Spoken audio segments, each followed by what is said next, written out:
Found a new reason for living. Nice says, making noise, all I hear him say.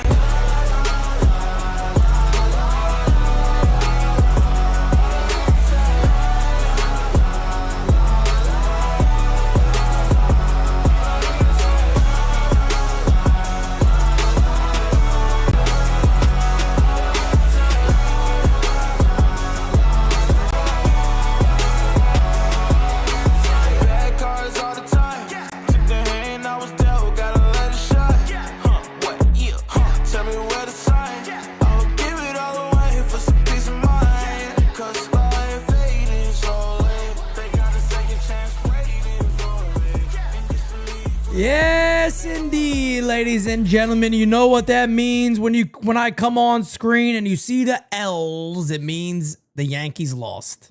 The Yankees lose. Yep. Under my umbrella. Hey. Hey. You know, you really can't make this one up, folks. And at the end of the day, this game was very, very simple to discuss and break down. It's not a hard one to break down and discuss at all. Very, very simple. The Yankees cannot hit with runners in scoring position. It is the death of this club. Runners in scoring position is the death of the New York Yankees. Today, folks, 0 for 12. Do you know what that means when you're 0 for 12 at runners in scoring position? It means you had multiple opportunities and you just once again cannot do it. It is the Yankees' kryptonite. There's a new Superman movie coming out. Well, that is the New York Yankees' kryptonite. Scoring with runners in scoring position. Again, 0 for 12. A disgrace. Terrible. And it's not like it's a rare occurrence. It happens all the time. You know how the Yankees scored a run today? You probably guessed it. See it on my topics. Aaron Judge hit a home run. Wow, nothing else is new. Does it a lot. Yankees score runs when they hit homers. Fact of the matter is, the death of the New York Yankees is looking like, yet again, it is going to be hitting with runners in scoring position. Doesn't seem like it's going to change. It looks like it's more of the same, actually. Look at the pitching today for the Yankees real quick as Alan Winans, made his debut. 4 1/3 innings, 5 hits, 4 earned runs, 1 K, 1 home run. I'll be honest with you. Good changeup. I don't see much else. Has a lot of low 90 fastballs. Doesn't have the greatest command. Pretty good command today, of course, but just doesn't have the stuff to miss spots and get away with it. And I don't think he got pinpoint control that, you want to see this guy in this rotation multiple more times, but it was his first outing for the Yankees. He wasn't terrible, but also wasn't really good. Ian Hamilton, 2 innings, 2 hits. He pitched good today. Tim Hill, 0 2/3 innings, 1 earned run. And then Mark Leiter Jr., 1 inning, 1 earned run giving up. That's the Yankees pitching today. But again, I mean, you look at it and go, all right, it wasn't amazing, but at the end of the day, it's the Yankees offense again. There you see it. Let me highlight it for everybody. There it is. Team in runners in scoring position, 0 for 12. Ladies and gentlemen, the Yankees need a little bit of intestinal fortitude. Yeah. Mach says it all the time, and my uncle Macho is not wrong. They need some intestinal fortitude. 0 for 12 at runners in scoring position. Again, man, this is the death of the New York Yankees right here. Yankees lose by 5. They scored again. First inning, Aaron Judge home run, and that's it. That is all they did. They scored in the first inning, and that is it. Judge hit a homer, and there was nothing else. We got a chance to look at Ellie De La Cruz today. He has an absolute monster game against the Yankees pitching. A homer, a triple, and all that fun stuff. Just absolutely unbelievable. The Break Studio says Yankees are batting .253 with runners in scoring position this year. That is 12th in the league. 12th in the league right there. The New York Yankees, .253 runners in scoring position. I can't imagine what it is in the month of June. It's probably terrible. But folks, let's go ahead and get right into the voicemails. Actually, first, champ of the chat. Well, it's a good one today. Our good friend, every day, Scotty Wright. You're the best around. Nothing's gonna ever keep you down. You're the best. Every day, Scotty Wright is the champ of the chat today. We appreciate you, Scotty. As always, I've said it time and time, year and year, every year. I always say it, man. He is the most underrated member of NYYU, and I do believe that tide is turning. I think people are recognizing Scotty Wright. He's a great member of the U. A great member of the U. Here we go, guys. We're kicking it off hot with Simon. Good evening, Pete. This is the Bella Vista Bocce Master of Bella Vista, New Haven, Connecticut, calling. How you doing? How you doing? How you doing? I have a little song I want to dedicate to Hal Steinbrenner. You know, since Uncle Dom does his wonderful songs, the Bella Vista Bocce Master has a song dedicated to Hal Steinbrenner. It's called Fire Aaron Boone. It's time to fire Aaron Boone. It's time to fire this buffoon. It's time to fire Aaron Boone. It's time to fire this stupid buffoon.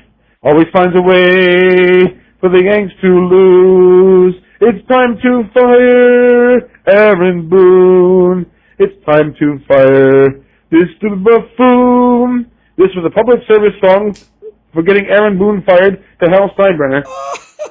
Well, Pete, you have a good day. Rock on. NY winding down forever. Smack it a likey. Hit it a subby. And remember, Aaron Judge is a gift from God. I said, Aaron Judge is a gift from God. And tell Uncle Dom I'm singing karaoke Friday in Bella Vista. I do my Elvis song, so tell him to come over and stop by and hear me sing. Bye. Bye, Pete. Wow, man. A little Fire Aaron Boone song has now come to the NYYU voicemails. Unbelievable, folks. Wow. What are you going to say about that? Unbelievable. That is Simon, ladies and gentlemen. Let's go to the next one. Hey, Pete, it's Brandon, man. What's up, I man? got a lot to say. First of all, I mean, it's already 4-1, bottom of the eighth. I already know we're losing this game already. I mean, I've seen this happen one too many times already. Just game after game after game. This team just cannot score. You know, when you have a runner on second base, you already know like 90% of the time this team is not gonna score that run. 90% of the time. And I think this isn't just a struggling phase. I think this has just been a constant with this team where it's just they have no two-strike approach. You see Chisholm, just swinging for the fences every single at bat. I mean, where's the coaching? I mean, why aren't the coaches working on these guys to work on a two-strike approach? Foul pitches off, work the pitcher, but no, just every pitch, everyone's trying to be the hero. Everyone wants to hit a 3-run home run and be the good guy and be the hero of the team. It's embarrassing, That eighth inning, Pete, is probably one of the most embarrassing innings that I've ever seen. I had secondhand embarrassment watching this team. Yeah. In that half of the inning, it's ridiculous, man. No coaching, fundamentals are questionable. No two-strike approach. Not a championship team. That's it. Later.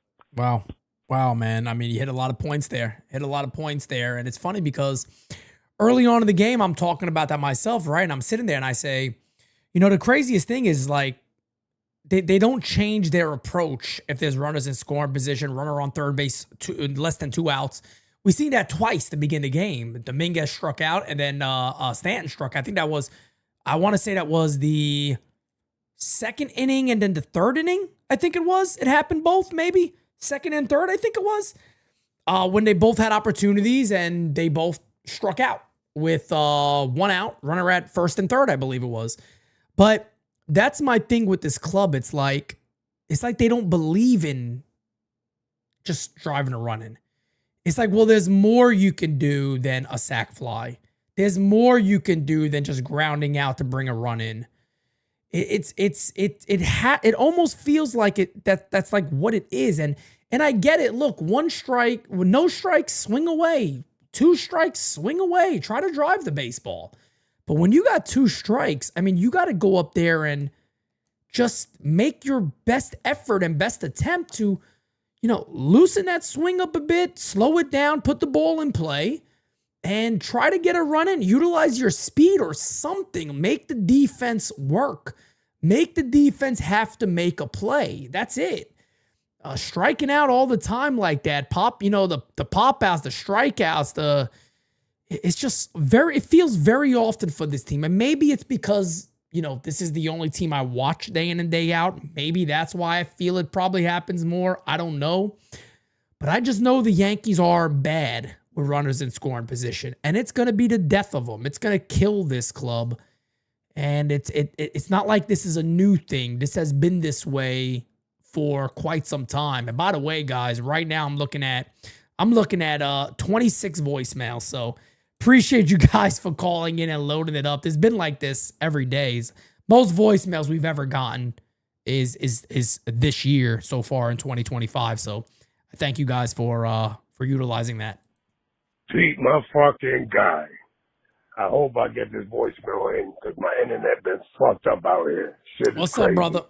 But anyway, I'm cheering for Ellie De La Cruz. I told you that's my favorite player, man. That guy is awesome. I can't wait till he become a Yankee. I see it, buddy. I'm telling you.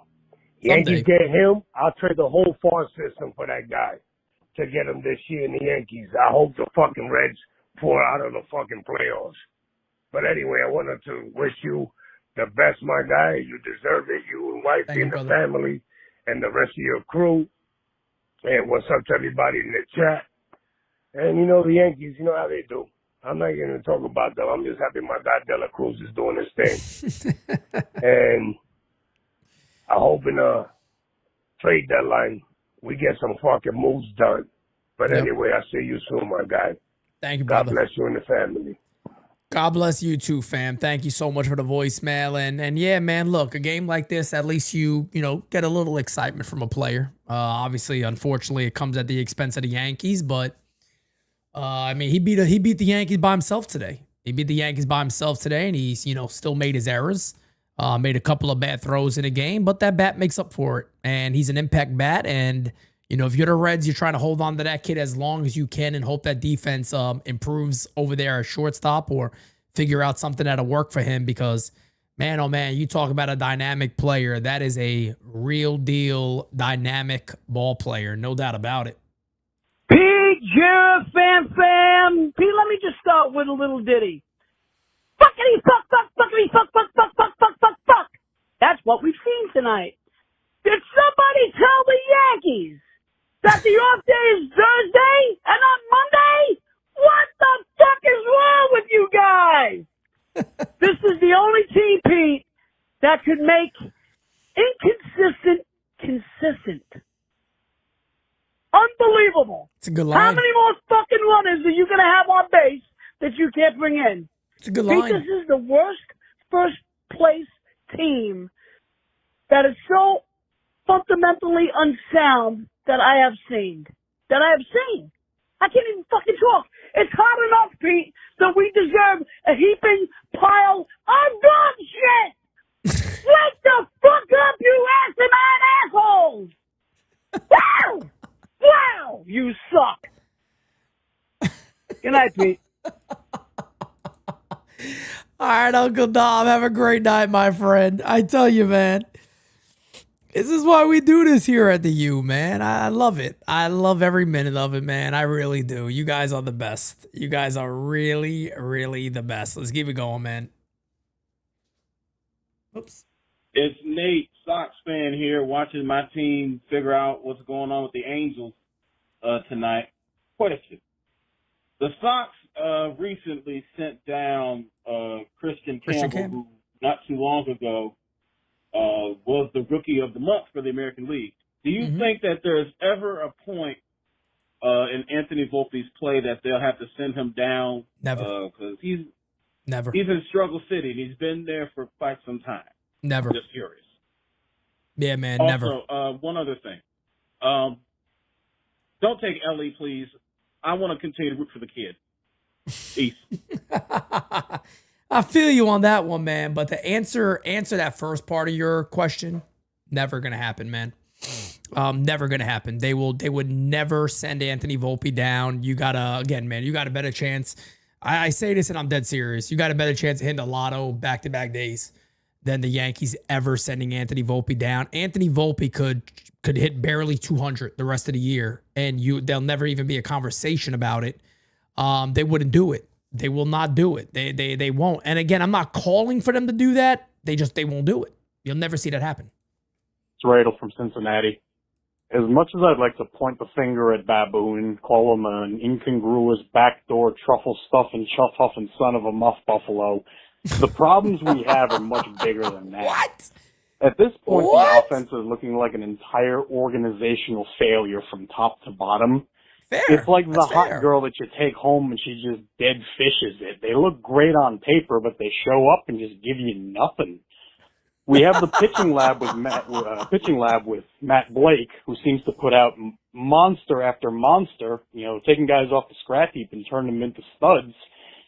And we just can't do the same with our offense.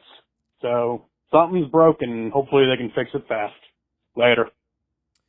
Yeah, man. Look, there's a lot of games out there, right? I think I'm pretty fair with this. Some people would say I'm not. Some people would say, oh, he just hates Boone. Not at all. It's not the case. I think I'm pretty fair with it. Like today, I'm not watching this game, and I'm going, this game's on Aaron Boone. The Yankees were 0 for 12. I said it the other day when it was, 1 for 13 or some crazy shit. 0 for 18, something crazy like that the Yankees were. And I said, 1 for 18, I think they were. And I said, you can't blame Aaron Boone. They were 1 for 18. Today they were 0 for 12 with runners in scoring position. I can't blame the manager when the Yankees offense had multiple opportunities to win a game. If you want to blame, like I said, the organizational approach, people that will put on the team. Yeah, I'm there with you, brother. I'm there with you on this one. Hey, Pete, William Henry here. There he is. That sound you hear is the toilet flushing, and that's what I think of this damn game, Boone and the Yankees. The only reason I'm not more mad is I kept thinking of pass or smash last night and laughing my butt off. So thanks to you and Francis for that. Francis made a great point last night. The Yankees have stayed the same for 8 years under Boone. The only thing that's changed is the other teams. And last year, the only reason we got to the World Series is all the other teams were not good. This year, we're not going to do it. Boone is terrible, and the worst thing of all is all the great managers we passed on while Boone has been here 8 years. Terry Francona won, Bochy, so many others who were available. I'm out, Pete. I'm going to flush the toilet again. Thanks. Bye. Oh, what a great boy. I love that, man. I cannot wait to see you, William Henry, on September 6th. I really can, man. That's going to be great. Spot on.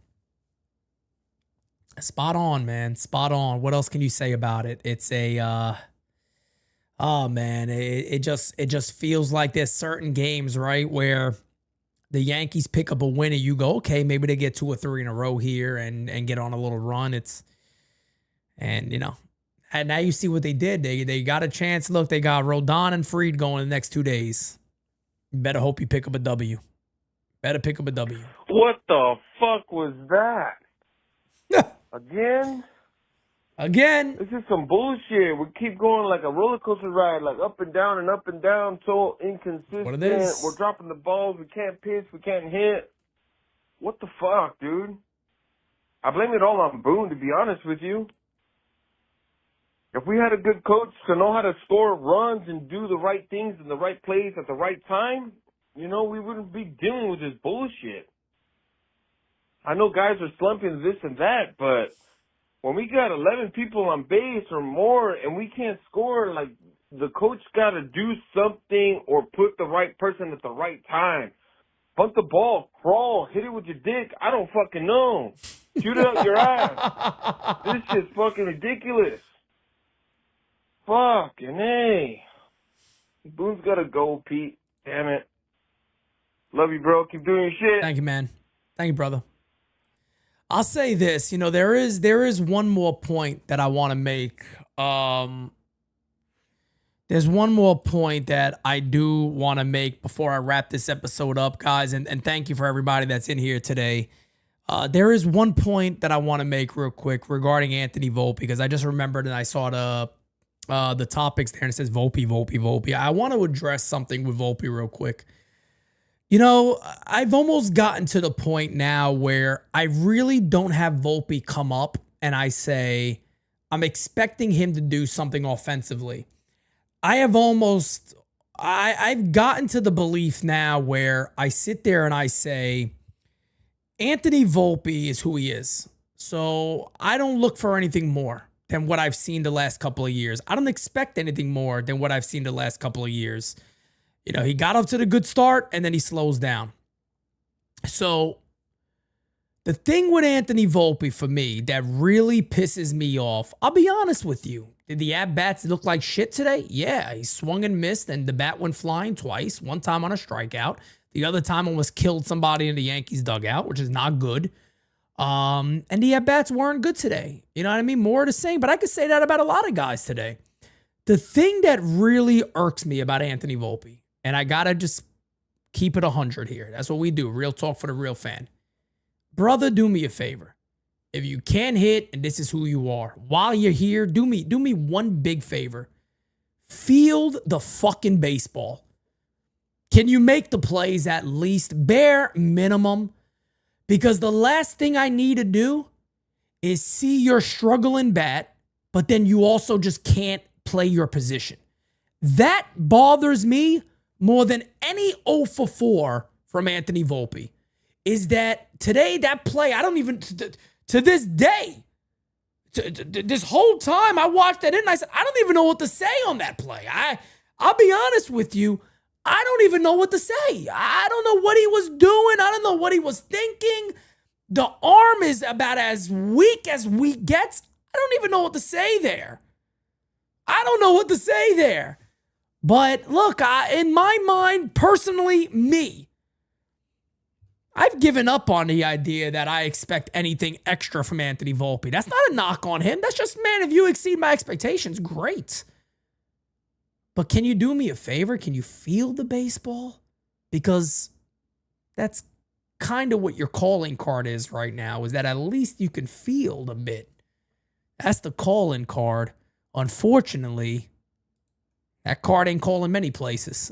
I tell you right now, it ain't calling many places for the Yankees. Ladies and gentlemen, with that being said, of course, we'll be back at it tomorrow, guys. 7:05, I believe, right? 7:10 start time again, Cincinnati. Carlos Rodon on the mound for the Yankees. Next two pitching matchups do favor New York. We're facing that pretty damn good rookie tomorrow, so major league debut. We'll see how that goes. Typically, it doesn't go great for the Yankees, but we'll see. With that being said, guys, have a beautiful rest of your night. I'll catch you guys mañana. Peace out, folks. Yeah,